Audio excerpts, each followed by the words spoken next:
Assalamualaikum warahmatullahi wabarakatuh. Selamat pagi, salam sejahtera untuk kita semua. Sebelumnya kami dari kelompok 1 yang beranggotakan Erika Rizky, Sinta Melina, Rosida Naila, Nur Syamsiah, Amin Husen, dan Hermansyah. Kali ini kami akan membahas tentang jaringan tumbuhan dengan subbahasan jaringan meristem, jaringan parenkim, jaringan pelindung, jaringan mekanik, dan jaringan pengangkut. Saya Nur Syamsiah. Di sini saya akan menjelaskan pengertian dari jaringan. Jadi, jaringan dalam biologi adalah sekumpulan sel yang memiliki bentuk dan fungsi yang sama. Jaringan-jaringan berbeda dapat bekerja sama untuk suatu fungsi fisiologi yang sama membentuk organ. Jaringan dipelajari dalam cabang biologi yang dinamakan histologi. Sedangkan cabang biologi yang mempelajari berubahnya bentuk dan fungsi jaringan dalam hubungannya dengan penyakit adalah histopatologi. Jaringan dimiliki organisme yang telah memiliki pembagian tugas untuk setiap kelompok sel-selnya. Organisme bertalus seperti alga atau ganggang dan fungi atau jamur tidak memiliki perbedaan jaringan, meskipun mereka dapat membentuk struktur-struktur khas mirip organ seperti tubuh buah dan sporofor. Tumbuhan lumut dapat dikatakan telah memiliki jaringan yang jelas, meskipun ia belum memiliki jaringan pembuluh yang jelas. Selanjutnya, jaringan tumbuhan. Jadi, jaringan tumbuhan relatif lebih homogen daripada jaringan hewan.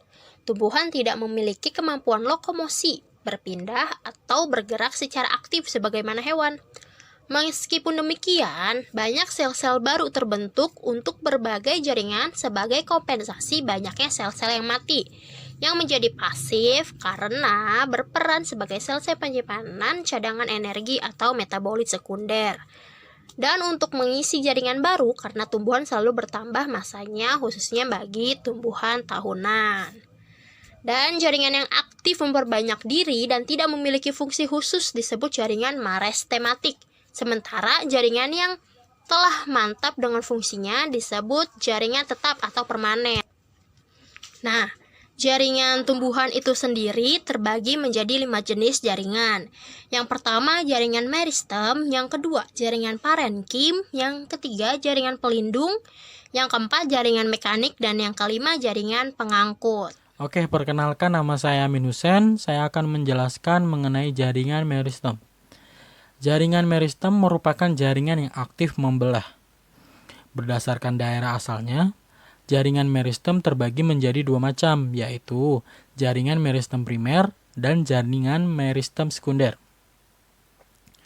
Untuk jaringan meristem primer adalah jaringan muda yang berasal dari sel-sel embrional. Jaringan meristem primer terdiri dari 4 jenis jaringan, yaitu pertama, protoderm, yaitu bagian yang nanti membentuk jaringan epidermis sebagai jaringan pelindung. Kedua, prokambium, yaitu bagian yang nanti membentuk jaringan berkas pengangkut. Ketiga, meristem dasar, yaitu bagian yang nanti membentuk. Keempat, jaringan dasar, misalkan parenkim dan empulur. Oke, kita lanjut ke jaringan meristem sekunder. Jaringan meristem sekunder adalah jaringan meristem yang berasal dari jaringan dewasa, yaitu kambium dan kambium gabus. Kambium merupakan meristem lateral yang bentuknya seperti pipa atau merupakan berkas-berkas memanjang sejajar permukaan batang dan akar. Kambium terdiri dari 2 tipe sel, yaitu sel fusiform atau bentuk memanjang dengan ujung meruncing, dan sel jari-jari atau bentuknya membulat dan lebih kecil dari sel fusiform. Berdasarkan atas susunan sel fusiform, kambium dibedakan menjadi 2, yaitu kambium bertingkat dan kambium tak bertingkat. Kambium gabus. Kambium gabus berfungsi sebagai lapisan pelindung, menggantikan epidermis yang mati dan terkelupas. Dan terdiri dari 3 bagian, yaitu velum atau gabusnya sendiri, velogen atau kambium gabus, velodem, bagian yang dibentuk oleh velogen ke arah dalam dan sifatnya serupa parenkim. Berdasarkan daerah letaknya, jaringan meristem terbagi menjadi 3 macam, yaitu meristem apikal, jaringan yang terdapat pada ujung akar dan ujung batang yang berfungsi untuk membentuk menghasilkan tunas apikal, dan tunas apikal akan membentuk jaringan baru seperti akar, cabang, dan daun. Meristem interkalar, jaringan yang terletak di antara jaringan permanen yang berfungsi untuk menghasilkan bunga. Meristem lateral kalar, jaringan yang berperan dalam pertumbuhan sekunder seperti pembesaran akar dan batang. Jaringan ini terletak pada kambium pembuluh dan kambium gabus. Selanjutnya dengan saya, Sinta Melina. Jaringan yang kedua adalah jaringan parenkim. Jaringan parenkim atau jaringan dasar biasa dijumpai pada kulit batang, kulit akar, daging, daun, daging buah, dan endosperm atau jaringan sel yang menyimpan cadangan makanan. Bentuk selnya bermacam-macam. Sel parenkim yang mengandung klorofil disebut klorenkim, sedangkan yang mengandung rongga-rongga udara disebut aerenkim.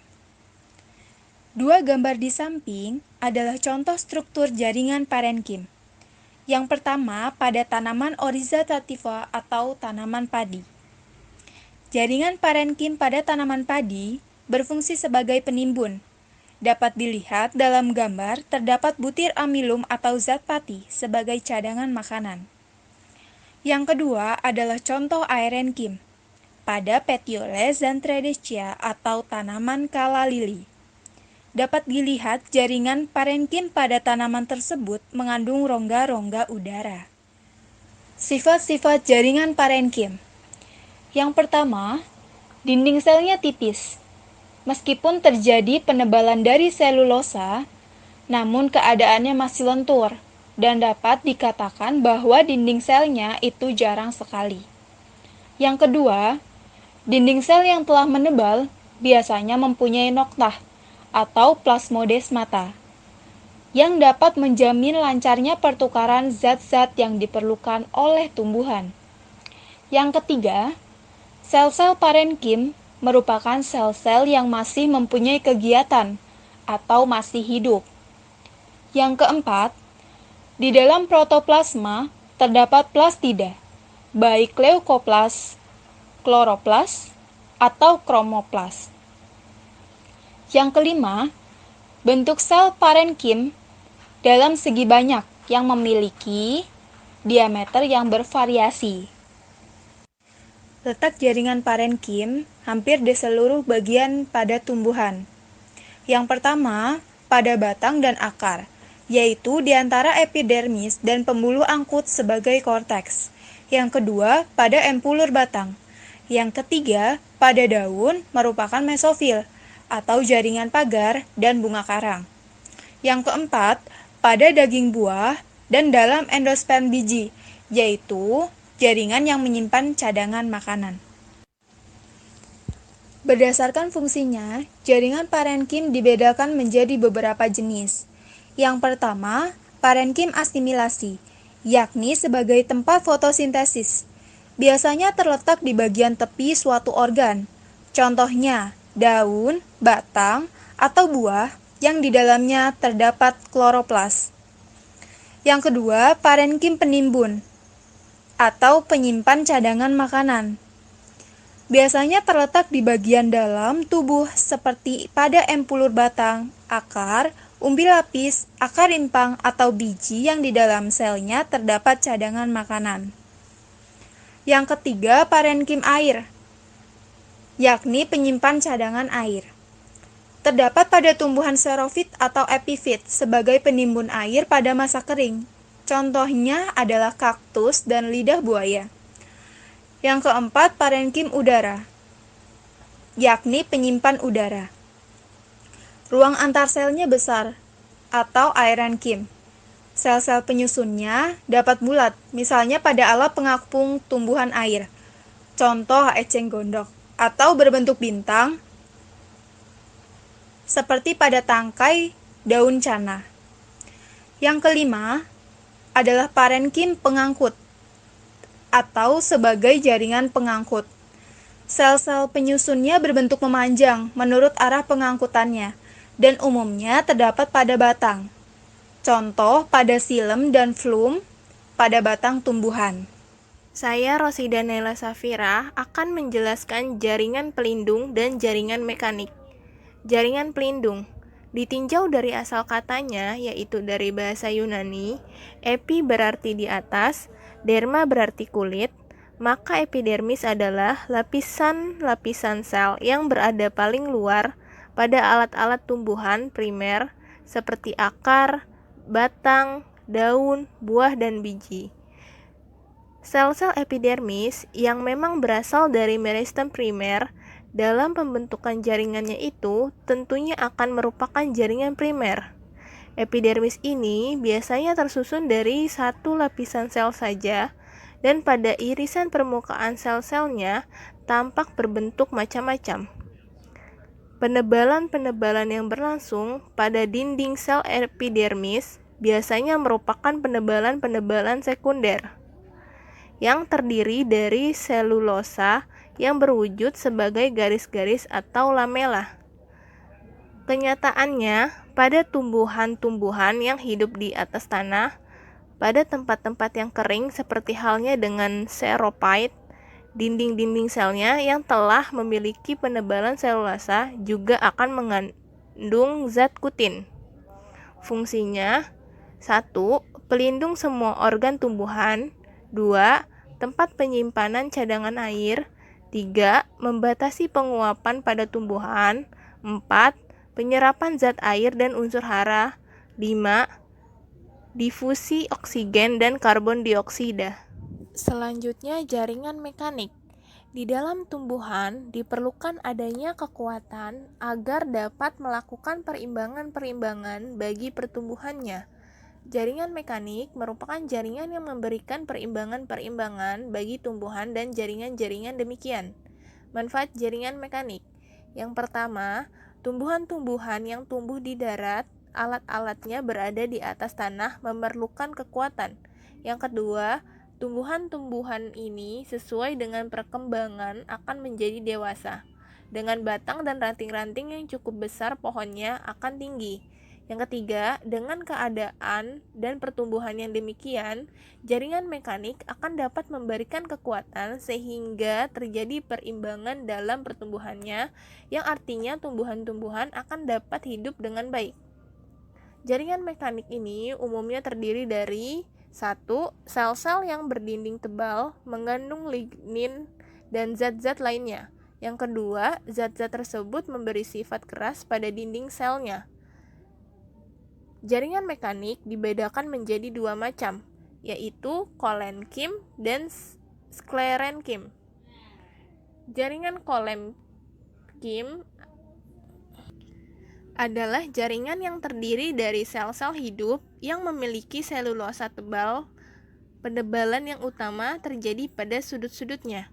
Jaringan ini biasanya berkelompok membentuk untaian atau silinder.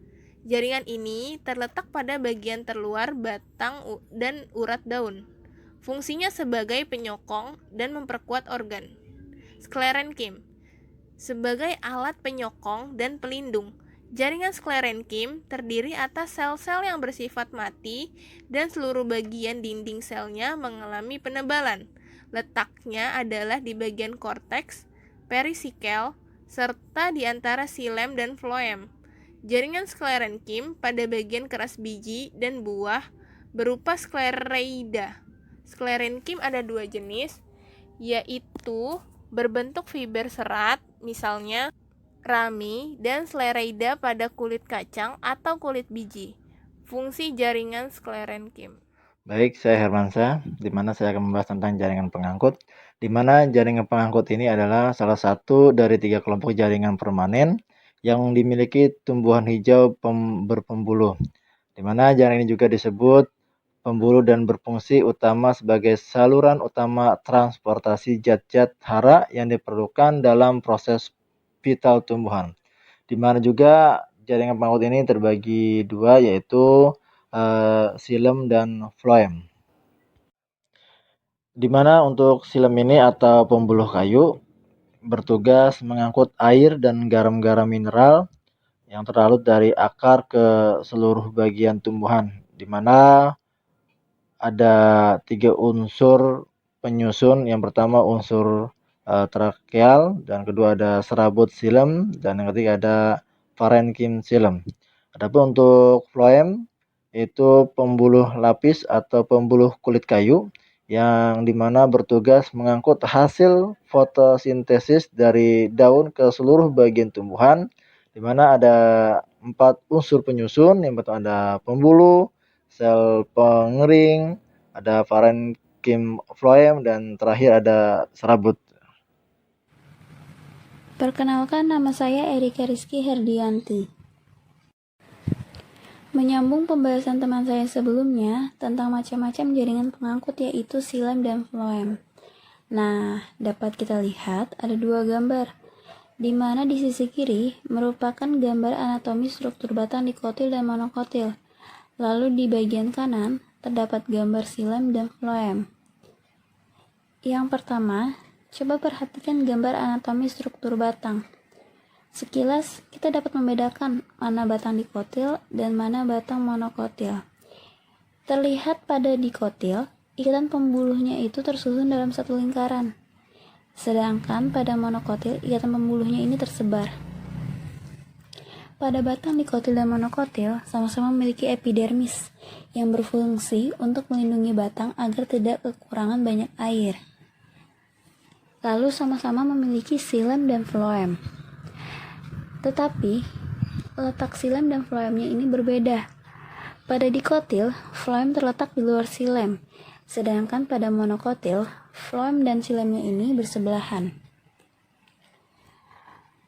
Lalu pada batang dikotil, dia memiliki kambium di antara xilem dan floem, sedangkan pada batang monokotil tidak ada kambiumnya. Lalu yang terakhir, pada dikotil, jaringan dasarnya ini dibagi menjadi korteks dan empulur. Sedangkan di monokotil, jaringan dasarnya ini tidak dibedakan. Oke, pada dikotil, jaringan dasarnya kan dibagi menjadi korteks dan empulur, di mana korteks ini berfungsi sebagai jaringan penunjang. Sedangkan empulur berisi sel-sel parenkim yang berfungsi sebagai penyimpanan cadangan makanan, dan empulur ini hanya ada saat batang masih muda dan akan hilang saat dewasa. Oke, lalu kita beralih ke gambar sebelah kanan, yaitu gambar xilem dan floem. Jika dilihat, xilem dan floem memiliki karakteristik yang berbeda. Yang pertama, dari arah pengangkutannya. Xilem, arah pengangkutannya itu satu arah, di mana air dan nutrisi akan selalu diantarkan dari bawah ke atas, yaitu dari akar ke bagian tumbuhan yang lebih tinggi. Sedangkan pada floem, arah pengangkutannya itu 2 arah, di mana makanan hasil fotosintesis dapat diangkut kemana saja. Floem dapat mengangkut makanan secara leluasa di seluruh tubuh tumbuhan, ke atas atau ke bawah, dan dari satu bagian ke bagian lainnya. Lalu yang kedua dapat dibedakan berdasarkan fungsi. Jika xilem untuk mengangkut air dan mineral atau unsur hara, berbeda dengan floem yang berfungsi untuk mengangkut air dan hasil fotosintesis atau makanan. Lalu yang terakhir dibedakan berdasarkan komponen konduksinya. Pada xilem, selnya itu tidak memiliki dinding pembatas. Yang kedua, dindingnya itu tebal, kaku, mengandung lignin. Nah, dinding sel yang mengandung lignin ini makanya membuat xilem bersifat kuat dan keras. Fungsinya itu, yang pertama untuk menahan tekanan yang muncul dari proses transportasi air. Lalu yang kedua untuk memberikan kekuatan mekanik atau penyokong pada tumbuhan. Lalu pada floem, Selnya ini memiliki dinding pembatas yang berpori. Dindingnya itu tipis dan tidak mengandung lignan. Mari kita lanjut ke berkas pengangkut. Berkas pengangkut itu sendiri memiliki struktur yang terbentuk dari gabungan silem dan floem. Nah, berkas pengangkut ini memiliki susunan yang berbeda-beda, tergantung dari letak floemnya. Berkas pengangkut dibedakan menjadi dua, yaitu berkas pengangkut kolateral dan konsentris. Pada berkas pengangkut kolateral ini, floem dan silemnya terletak berdampingan. Umumnya, floem berada di luar silem. Di berkas pengangkut kolateral dibagi menjadi 3 jenis berdasarkan ada tidaknya kambium. Yang pertama, yaitu kolateral tertutup. Kolateral tertutup ini terbentuk bila antara silem dan floemnya tidak terdapat kambium, melainkan terdapat parenkim. Tipe ini banyak dijumpai pada tanaman monokotil. Bisa dilihat juga dari struktur berkas pengangkut kolateral di gambar C dan D. Ini merupakan tipe kolateral tertutup, di mana bagian atasnya itu floem dan di bagian bawah ada silem. Di antaranya ini tidak ada kambium.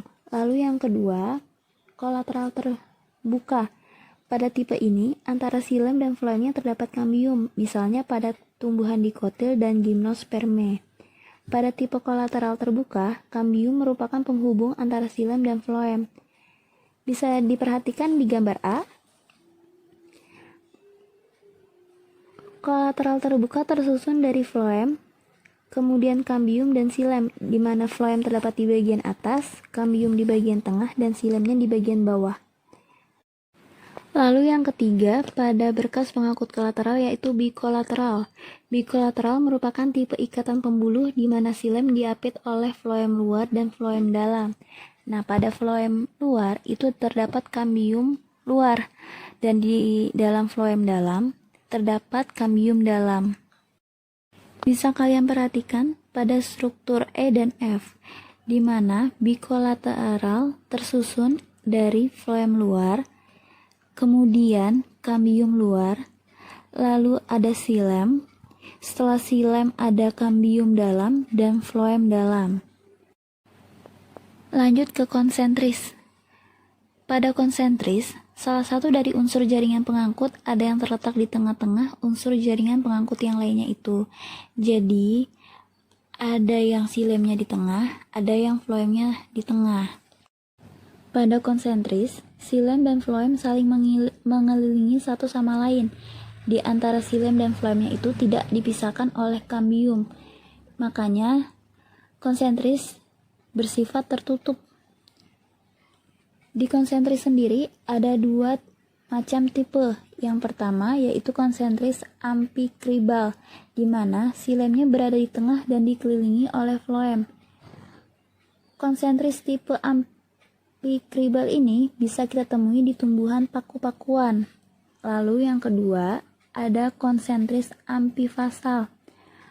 Konsentris ampifasal ini, floemnya berada di tengah dan dikelilingi oleh silem. Konsentris ampifasal merupakan kebalikan dari konsentris ampikribal. Istilah ampifasal itu sendiri berasal dari kata fas yang berkaitan dengan pembuluh, yaitu tapis. Dan konsentris ampifasal ini dapat ditemukan di tumbuhan Dracanea. Untuk lebih jelasnya bisa diperhatikan dari gambar yang di sebelah kanan. Di gambar G, itu merupakan konsentris ampikribal, di mana silemnya berada di tengah-tengah dan dikelilingi oleh floem. Begitupun juga dengan gambar H. Gambar H juga merupakan konsentris ampikribal, di mana silemnya berada di tengah dan dikelilingi oleh floem. Lalu gambar I dan J merupakan konsentris ampifasal, di mana di tengah-tengahnya itu merupakan floem dan dikelilingi oleh silem. Sekian pembahasan dari kami. Apabila ada kesalahan kata, kami mohon maaf. Terima kasih dan sampai jumpa. Wassalamualaikum warahmatullahi wabarakatuh.